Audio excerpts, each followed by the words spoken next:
하루아침에 깨어나 자신이 소중히 여겨왔던 모든 것, 윤리, 가치관, 심지어 정체성마저도 결코 진정한 자신의 것이 아니었음을 발견한다고 상상해보세요. 당신이 진리라고 믿어왔던 것들이 세대를 거쳐 사회 질서를 유지하기 위해 전해 내려온 위안이 되는 허구에 불과했다면 과연 그것에 의문을 제기할 용기가 있을까요? 스스로의 신념을 해체하고 확신이라는 방패 없이 세상과 맞설 용기를 어떻게 끌어낼 수 있을까요? 오늘은 역사상 가장 도발적인 철학자 중 한 명인 프리드리히 니체의 냉철한 지혜에 대해 깊이 탐구해봅니다.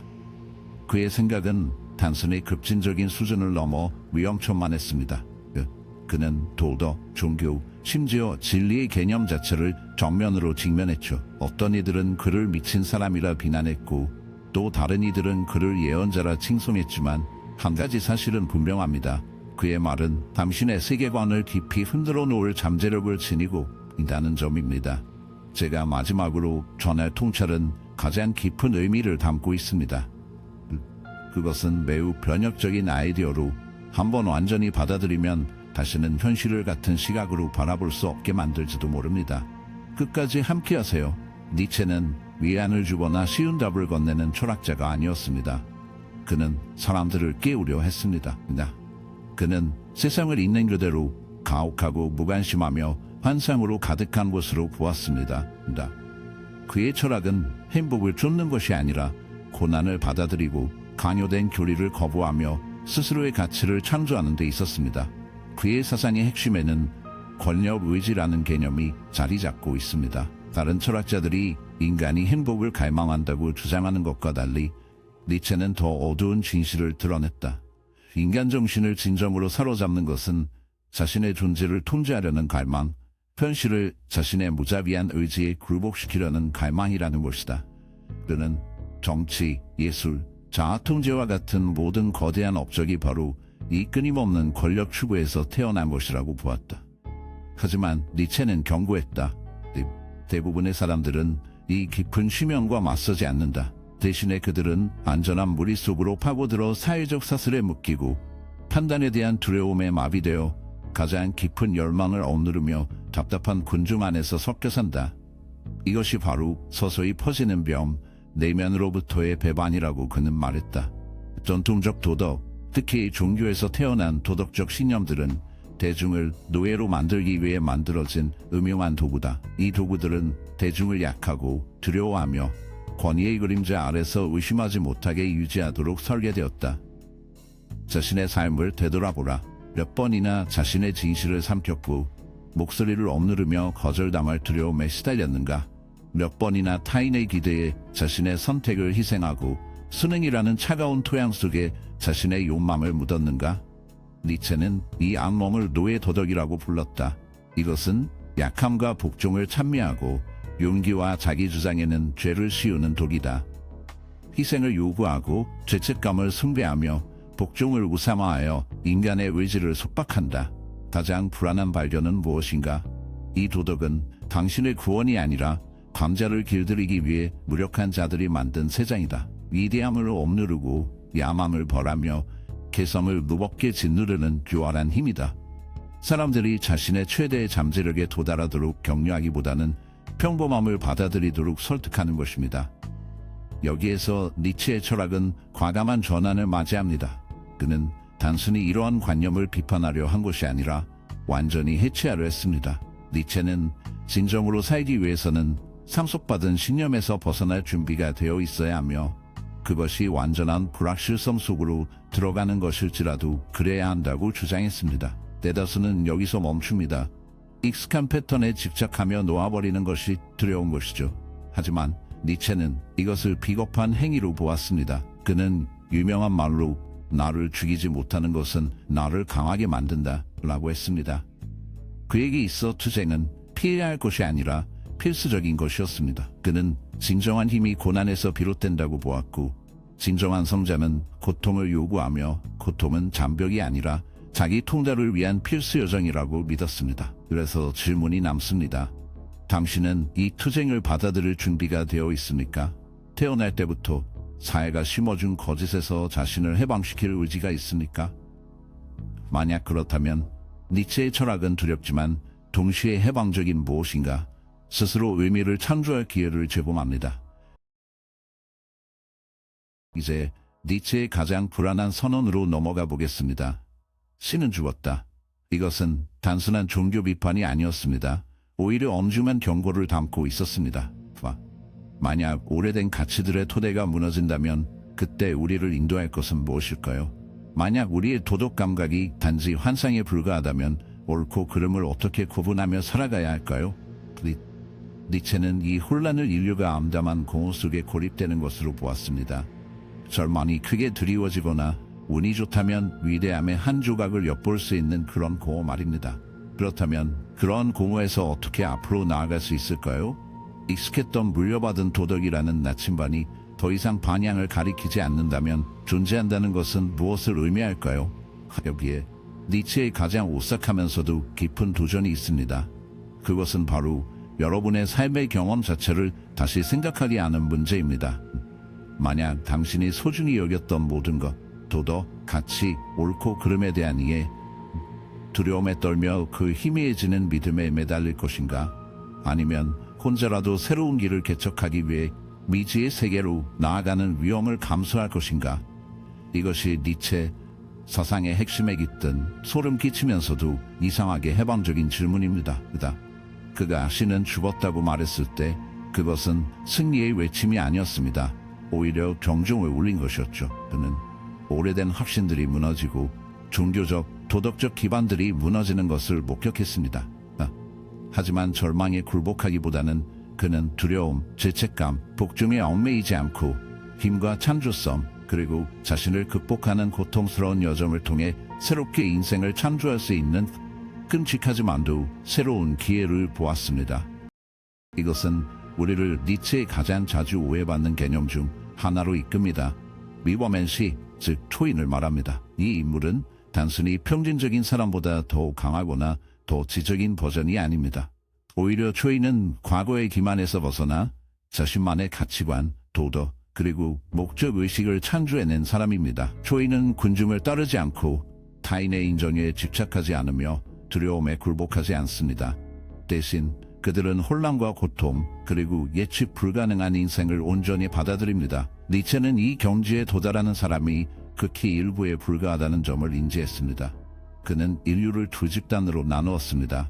약자와 강자, 무리와 창조자, 노예와 주인. 약자는 외부 권위에 의존하며 규칙, 전통, 시스템이 그들을 이끌어야 한다고 생각합니다. 그들은 자신의 삶을 통제하는 것을 두려워하며 판단, 실패, 고립에 대한 두려움에 의해 움직입니다.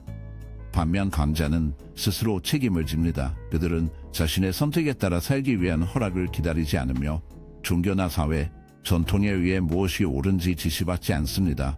그들은 독립적으로 결정합니다.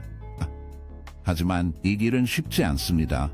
투쟁과 희생, 그리고 획일성을 요구하는 세상 속에서 홀로 서는 용기가 필요합니다. 그래서 스스로에게 물어보십시오. 당신은 준비되었습니까? 그들은 자신만의 길을 선택하지만 그것은 결코 쉽지 않다. 그 길은 끊임없는 투쟁과 괴롭히는 희생, 그리고 모든 일탈을 억누르는 세상에서 홀로 그림자처럼 서 있는 불굴의 용기를 요구한다. 이제 스스로에게 물어보라. 나는 내 운명의 주인인가? 아니면 남의 줄에 춤추는 꼭두각시인가? 어둠 속에서 나의 운명을 새기는가? 아니면 냉혹하고 단호한 규칙들 아래 묶여있는가? 법칙들에 도전할 용기가 있는가? 아니면 조용히 복종하여 침묵 속에 삼켜지는가? 니체는 가장 깊은 공포는 실패가 아니라 메마른 존재를 사는 것, 결코 관습이라는 무덤에서 진정으로 깨어나지 못하는 것이라고 경고했다. 그러나 이 길은 단순한 파괴에 그치지 않는다. 그것은 잿더미 속에서 새로운 무언가가 탄생하는 것이다. 많은 이들은 이 점을 잊는다.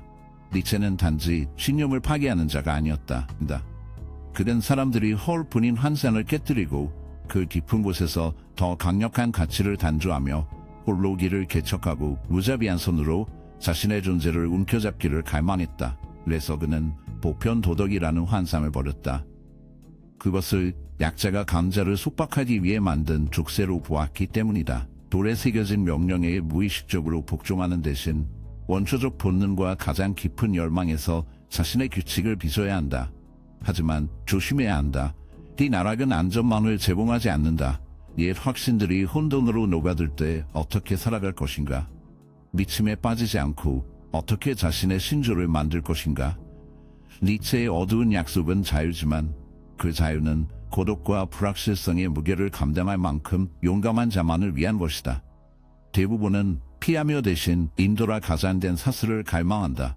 많은 사람들은 자신의 진정한 잠재력을 포기하더라도 안전하고 익숙한 일에 머물러 있기를 선호합니다. 바로 이 점 때문에 니체는 초인을 인간 진화의 정점으로 보았는데 이는 신체적인 의미가 아니라 정신과 영혼의 측면에서였습니다. 초인은 자신의 잠재력을 완전히 실현한 사람으로 더 이상 의미가 주어지기를 기다리지 않고 스스로 그 의미를 만들어내는 사람입니다.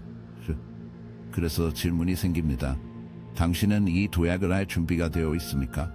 자신의 운명을 스스로 형성할 준비가 되어 있습니까? 아니면 과거의 환상 속에 갇혀 계속 머무를 것입니까? 다음 부분에서는 니체의 가장 대담하고 논란이 많은 개념 중 하나를 탐구할 것입니다.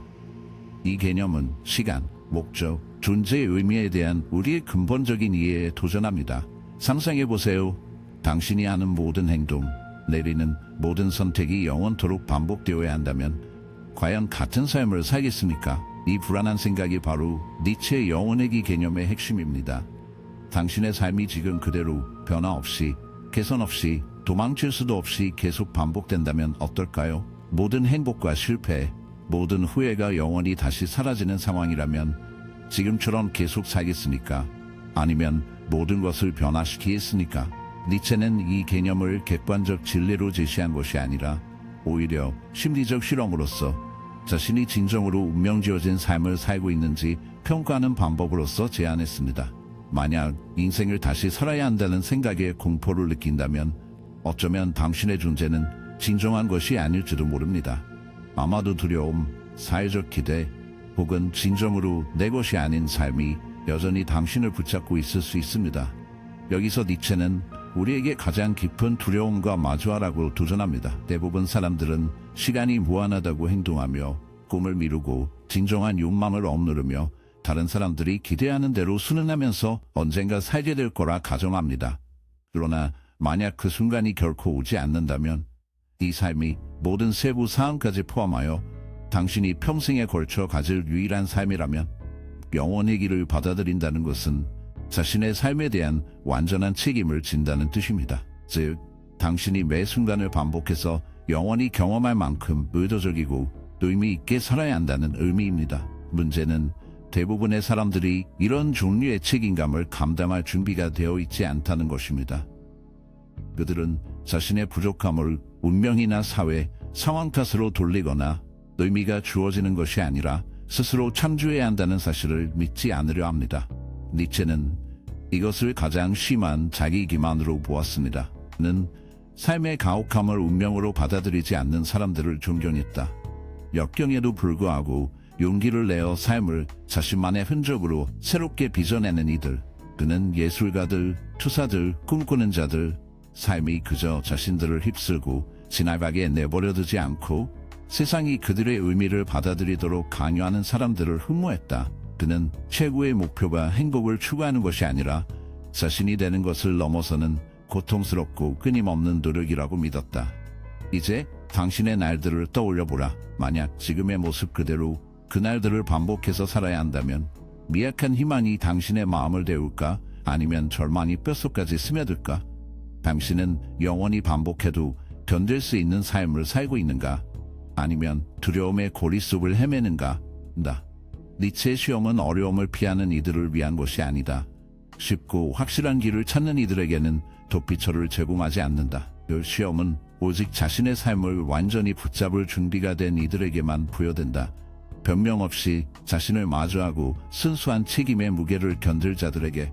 하지만 그런 변화는 마지막 적을 무너뜨려야 가능하다. 외부의 시험보다 더 잔혹하고 냉혹한 한 존재, 바로 내면의 자아. 궁극적 심판에서 우리는 자연의 가장 깊은 진실과 마주한다.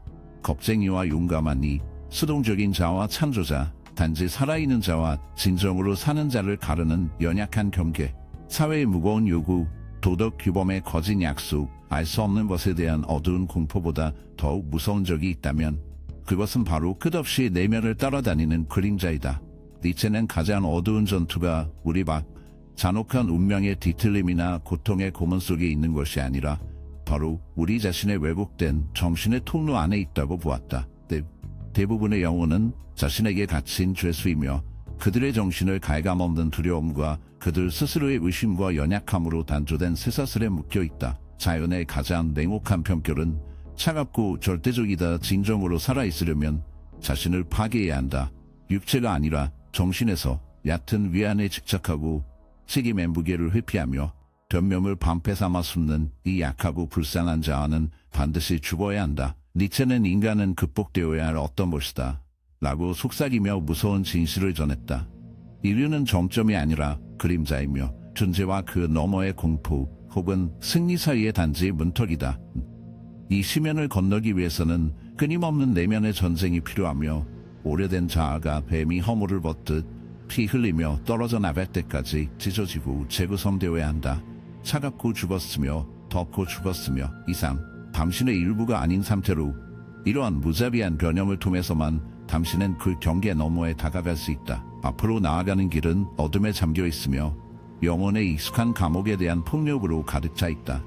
삼켜져라, 다시 만들어져라, 극복되어라. 만약 저항한다면 그것은 서서히 자신의 역사를 질식시키는 것이다. 그는 인간도 다르지 않다고 믿었다. 변화를 거부하고 성장을 거부하며 자신의 결점을 직시하기를 피하는 자, 그 영혼들은 몸보다 훨씬 먼저 사라져간다.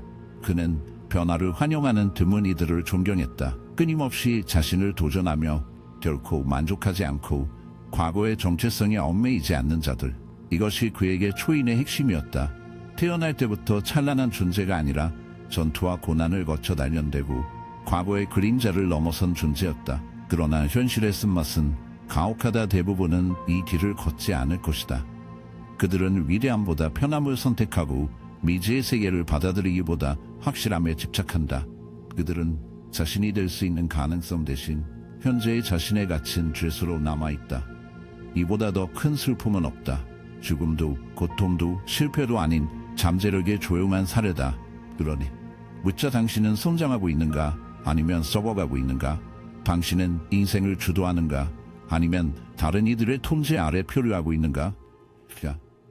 그의 마지막 무자비한 조언은 명확하다. 기다리기를 멈추고 두려움을 멈추며 주저함을 멈추라. 자유가 무언가를 의미한다면 그것은 오직 과거에 자신이 세운 벽을 허물 때 온다.